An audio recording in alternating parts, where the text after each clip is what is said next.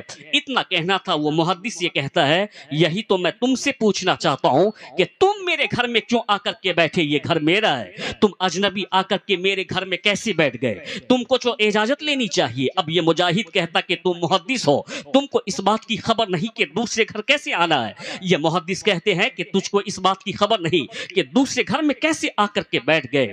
باپ بیٹے میں جب تکرار بڑھی ہے، بوڑھی ماں نے گھر کے اندر سے ملاحظہ کر لیا، آواز دیتے ہوئے کہا تھا بیٹا خبردار، تم وہی رکو، میں ابھی آتی ہوں۔ آنے کے بعد اپنے بیٹے سے کہا تھا کہ اے میرے بیٹے، تم مجھ سے پوچھتے تھے میرے بابا کہاں گئے ہیں، لو یہ تیرے بابا ہیں، بہت دنوں کے بعد آج گھر لوٹ کر کے آئے ہیں۔ اور ان کے بعد اپنے شوہر کا ہاتھ پکڑتے ہوئے اس نے کہا تھا میرے شوہر، آپ نے آتے ہی مجھ سے پوچھا تھا کہ دونوں امانت تم نے کیا کیا، 27,000 درہم کا تم نے کیا کیا، جو تیرے کوکھ میں بچے تھے تم نے اس کا کیا کیا؟ تو میں نے آپ سے کہا تھا کہ میں نے آپ کی امانت کو سنبھال لی ہے، تو یہ امانت آپ کے سامنے میں کھڑی ہے، وہ 27,000 درہم میں نے اس کی تعلیم پہ خرچ کر دیا ہے۔ اب آباد کیا، رب کو یاد کیا، دنیا سوتی تھی اللہ کی عبادت کی، دنیا سوتی تھی رب کو یاد کرتے رہے۔ وہ موت کے وقت کبھی نہیں گھبراتا ہے بلکہ وہ موت کا انتظار کرتا رہتا ہے۔ حدیث شریف میں آیا ہے، حضور کہتے الموت تحفۃ المومن، موت مومن کے لیے تحفہ ہوا کرتا ہے۔ کیوں؟ جب تک دنیا میں زندہ تھے تو تب تک ہمارے اوپر ذمہ داری تھی، عبادت کرنے کی ذمہ داری، بال بچوں کی ذمہ داری، پرہیزگاری کی ذمہ داری، حرام سے اپنے آپ کو بچانے کی ذمہ داری، برے کام سے اپنے آپ کو بچانے کی ذمہ داری۔ لیکن آج موت آ گئی تو اللہ نے آزاد فرما دیا ہے، یعنی اللہ نے ہم کو آزاد فرما دیا ان تمام تر زندگیوں سے۔ لیکن ان لوگوں کے لیے موت بھاری چیز ہے جس نے حسن عمل نہیں کیا۔ اب وہ گھبراتا ہے کہ میں کیا جواب دوں گا قبر میں، اب میری قبر میں روشنی ہوگی یا نہیں ہوگی، وہ گھبرا جاتا ہے۔ اس لیے حضور نے فرمایا الموت تحفۃ المومن، یہاں مومن، یہاں عبارت یہ ہے الموت تحفۃ للمومن، یہاں لام اختصاص کے لیے آیا ہے. تھوڑی اور کلیئر کر دیتا ہوں، یہاں مومن کامل کی طرف اشارہ ہے. یعنی مومن کامل موت کے وقت نہیں گھبراتا، وہ تو کہتا کہ موت اللہ کی طرف سے تحفہ ہے ہمارے لیے. جب ہم قبر میں جائیں گے تو قبر میں روشنی ہوگی، قبر حد نگاہ کشادہ ہو جائے گی، قبر میں جنت کی کھڑکیاں کھل جائے گی، قبر میں جنت کا بچھونا بچھا دیا جائے گا. یعنی یہ موت ہمارے لیے تحفہ ہے. میں یہ ایک مثال دینا چاہتا ہوں، جب بچہ ماں کے پیٹ سے پیدا ہوتا ہے تو پیدا ہوتے ہی اس کی عادت یہ ہوتی ہے کہ وہ روتا ہے. کیوں کہ جب وہ پیدا ہوتا ہے تو نئی جگہ پہ آتا ہے، روتا ہے، لیکن تھوڑی دیر کے بعد دنیا کی کھلی فضا کو دیکھ کر کے وہ خوش ہو جاتا، کیونکہ ماں کا پیٹ تو ایک چھوٹی سی جگہ تھی. جب دنیا میں آیا تو کھلی فضا کو دیکھ کر کے، گھر کو دیکھ کر کے، آسمان کو دیکھ کر کے وہ خوش ہو جاتا. اب اس سے کوئی یہ کہے کہ تم دوبارہ ماں کے پیٹ میں چلے جاؤ، وہ کہے گا کہ نہیں نہیں، میں وہاں نہیں جا سکتا، یہ دنیا بہت حسین ہے، یہ کھلی فضا ہے. ٹھیک اسی طریقے سے جب ایک مومن کے پاس موت کا فرشتہ موت لے کر کے آتا ہے، اس کو تھوڑی سی فکر لاحق ہوتی ہے. یہ آیا کتابوں میں، کس کی فکر کہ میں یعنی جدائی ہو جائے گی، یعنی بچوں سے، گھر والوں سے، سماج سے، اس گھر سے جدائی ہو جائے گی. لیکن تھوڑی گھبراہٹ ہوتی ہے جب اس کو قبر میں لے جایا جاتا. وہ قبر میں اللہ کی نعمتوں کو دیکھتا ہے، قبر کی کشادگی کو دیکھتا ہے، قبر میں جنت کی روشنی کو دیکھتا ہے، قبر کو حد نگاہ کشادہ دیکھتا ہے. تو اس سے پھر اگر فرشتہ یہ کہے چلو میں تم کو ہلدی باری میں چھوڑ دیتا ہوں، تو وہ یہ کہے گا کہ نہیں، مجھ کو دنیا میں نہیں جانا ہے. ارے دنیا تو پریشانی کی جگہ ہے، کبھی سر میں درد، کبھی پیٹ میں درد، کبھی یعنی گیسٹرک، کبھی بچوں کی پریشانی، کبھی قرض، کبھی تناؤ، کبھی مرض. مجھ کو دنیا میں نہیں جانا ہے. یہ رب کی نعمت تو دیکھ لے کہ یہاں جنت کا بچھونا بچھو دیا گیا ہے. یہ رب کی نعمت تو دیکھ لے کہ قبر کو حد نگاہ کشادہ کر دیا گیا ہے. یہ رب کی نعمت تو دیکھ لے کہ قبر میں جنت کا چراغ روشن کر دیا گیا ہے. اس لیے میں کہنا چاہتا ہوں کہ موت اور لوگوں کے لیے یعنی گرا چیز ہو سکتی ہے، مومن کے لیے موت بھاری چیز نہیں. حضور نے فرمایا الموت تحفۃ المومن، موت مومن کے لیے تحفہ ہوا کرتا ہے. اس لیے مومن کامل کو جب موت آتی ہے وہ تو یہی تمنا کرتا ہے، جس نبی کی محبت میں ہم نے صبح و شام درود پڑھا ہے، سلام پڑھا ہے، آج میں اس مصطفیٰ جان رحمت کو اپنے ماتھے کی نظر سے دیکھ لوں گا اور سرکار کے رخ زیبا کو میں دیکھ لوں گا. ایک الگ ہی خوشی ان کو ہوتی ہے. میں یہ آپ کو بتانا چاہتا ہوں، اللہ نے اسی لیے موت کو پیدا کیا، اللہ نے اسی لیے یعنی زندگی کو پیدا کیا تاکہ آپ اچھے عمل کریں، آپ نماز پڑھیں، آپ روزہ رکھیں، آپ زکوٰۃ دیں، ماں باپ کی فرما برداری کریں، آپ ایسی مجلسوں میں بیٹھ کر کے اپنی دینی گفتگو کو سن کر کے اپنے ایمان و عقیدہ کو روشن کرنے کی کوشش کریں. میں یہ آپ کو بتانا چاہتا تھا کہ یعنی موت لوگ مومن کے لیے، مومن کامل کے لیے ایک تحفہ ہوتا ہے. تو آج آپ نے اب اس موت کو یاد کیا ہے، یعنی ایصال ثواب کرنا، اسی موت کو یاد کرنا ہے اور اپنے مرحومین کے لیے یہ ایصال ثواب کرنا. یہ میں پہلی مرتبہ دیکھ رہا ہوں. ایصال ثواب لوگ کرتے ہیں لیکن اجتماعی طور پہ یہ پہلی بار میں دیکھ رہا ہوں. یہ بڑی اچھی بات ہے کہ لوگ اجتماعی طور پر ایصال ثواب کرتے ہیں. ظاہر سی بات ہے دعا میں جتنی کشادگی ہوتی ہے نیکیاں اللہ اتنی ہی عطا فرماتا ہے. ایک لوگ کا نام لے کر کے کہ الہی بخش دے دے تو آپ کو 10 نیکی ملتی ہے. اگر آپ 2 لوگوں کا نام لیں تو 20 نیکی آپ کو ملتی ہے. سلسلہ بڑھاتے چلے جائیں، نیکیاں بڑھتی چلی جاتی ہے. رب کے یہاں یہ ہے کہ جتنا آپ کا دل کو شادہ ہوتا چلا جائے گا اللہ کی رحمت اتنی بڑھتی چلے جائے گی. تو آج اجتماعی طور پر پورے قبرستان والوں کو ایصال ثواب کے لیے آپ نے یہ مجلس سجائی ہے. انشاءاللہ اس کی برکات اور اس کے اللہ کی رحمت ضرور آپ کے اوپر ہوگی. حدیث شریف میں آیا ہے، حضور کہتے ہیں مثل المومن فی قبرہ مثل الغریق یتعلق بکل شیء ینظر دعوت من والد او ولد او اخ او صدیق. حضور کہتے ہیں کہ مردہ قبر میں ڈوبنے والے کی طرح ہوتا ہے. وہ دیکھتا رہتا ہے اپنے بیٹے کی طرف، وہ امید لگائے رہتا ہے اپنے باپ کی طرف، وہ امید لگائے ہوتا ہے اپنے دوستوں کی طرف. بہت اچھا کام آپ نے کیا. ایسا مت سوچئے کہ آپ کے باپ اگر قبر میں چلے گئے تو آپ سے ان کا معاملہ ٹوٹ گیا. نہیں، وہ حضور کیا کہتے ہیں کہ مثل المومن فی قبرہ مثل الغریق یتعلق بکل شیء ینظر دعوت من والد او ولد او اخ او صدیق. یعنی حضور کہتے ہیں کہ مردہ قبر میں ڈوبنے والے کی طرح ہوتا ہے. وہ امید لگائے رکھتا اپنے بیٹے سے. مرنے والا اگر باپ ہے تو بیٹے سے امید لگائے رکھتا ہے، اگر مرنے والا بیٹا ہے تو باپ سے امید امید لگائے رکھتا ہے وہ اپنے بیٹے سے، اپنے باپ سے، اپنے رشتہ دار سے، اپنے چاہنے والوں سے امید لگائے رکھتا ہے۔ یعنی وہ امید کس چیز کا لگاتا ہے کہ وہ دعا کی امید لگائے رکھتا ہے، ایصال ثواب کی امید لگائے رکھتا ہے۔ حضور تاجدار مدینہ نے کیا فرمایا تھا؟ حضور کہتے ہیں کہ تم جب اپنے مردے کو قبر میں دفن کر کے آؤ تو مردے کے اوپر جو پہلی رات گزرتی ہے وہ رات بھاری ہوتی ہے، اس لیے گھر آ کر کے مردے کے نام سے صدقہ کر دے، مردے کے نام سے غریبوں مسکینوں کو کچھ دے دے۔ لیکن حضور کہتے ہیں کہ اگر تیرے پاس دینے کے لیے کچھ نہ ہو تو تیرے لیے یہ ہے کہ تم مصلی بچھا لینا، نفل نماز پڑھ لینا، پھر ان کے بعد سورہ کافرون کی تلاوت کرنا، سورہ ناس کی تلاوت کرنا، سورہ رحمان کی تلاوت کرنا، سورہ ملک کی تلاوت کرنا، یعنی قرآن پاک کی تلاوت کر کے ہاتھ اٹھا کر کے کہنا الہی میرے والد کے لیے، یا الہی فلاں کے لیے، الہی دوست کے لیے جو آپ کا انتقال کر گیا ہو، ہاتھ اٹھا کر کے کہیں الہی میں نے جو یہ 2 رکعت نفل نماز پڑھی ہے، ابھی قرآن کی تلاوت کی ہے، ان تمام تر نیکیوں کو اس مرحوم کی طرف ارسال کرتا ہوں، الہی اسے قبول فرما دے۔ حضور کہتے ہیں کہ ابھی دعا کرنے والے کا ہاتھ نیچے بھی نہیں آتا، 1000 رحمت کے فرشتے قبر میں اتر جایا کرتے ہیں، 1000 رحمت کے فرشتے قبر میں اتر جایا کرتے ہیں۔ تو آج آپ نے اپنے مرحومین کو یاد کیا ہے تو ضرور رحمت کے فرشتے ان کی قبر میں اتر گئے ہیں اور وہ ان کی روحیں آپ کو دعا دے رہی ہے۔ اس لیے میں کہنا چاہتا ہوں کہ آپ کے عمل سے مردے کا بھی بھلا ہوتا ہے، ان کی دعا سے آپ کا بھلا ہو جایا کرتا ہے، اس لیے آپ نے یہ ایک اچھا کام کیا۔ اور میں ایک بات یہ بھی کہنا چاہتا ہوں کہ وفادار اولاد وہی ہے جو حالت یعنی ظاہری حیات میں بھی اپنے والدین کی خدمت کرتا ہو، جب ماں باپ زندہ ہوں تو اس کی خدمت کرتے ہیں، قدم دبا کر کے، قدم چوم کر کے، پانی پلا کر کے، کھانا کھلا کر کے، یعنی ان کو کچھ دے کر کے، جب بھی ماں باپ ان کو بلائیں تو دورے دورے چلے آتے۔ آیا مسلم شریف کی حدیث میں کسی نے حضور سے پوچھا تھا من احق الناس بے حسن صحبتی، یہ مسلم شریف کی حدیث ہے، یا رسول اللہ لوگوں میں سب سے زیادہ حق کا میرے حسن سلوک کا حقدار کون ہے؟ حضور نے کہا امو کا، امو کا، امو کا، ابو کا۔ یہ مسلم شریف کی حدیث میں آیا سرکار دو عالم نے 3 مرتبہ ماں کا نام لیا ہے اور حضور نے 4تھی مرتبہ باپ کا نام لیا۔ اس کی وجہ یہ ہے کہ ماں کی خدمت زیادہ ہوتی ہے، ماں نرس کا کام کرتی ہے آپ کے لیے، جیسے ایک نرس کا کام یہ ہے کہ صفائی کرنا، ڈریسنگ کرنا، کپڑے کو صاف کرنا، ماں آپ کے کپڑے کو صاف کرتی ہے، یہ نرس کا کام کرتی ہے۔ ماں دودھ پلاتی ہے، دایا کا کام کرتی ہے۔ ماں میس میں بھی کام کرتی ہے، آپ کے لیے کھانا تیار کرتی ہے۔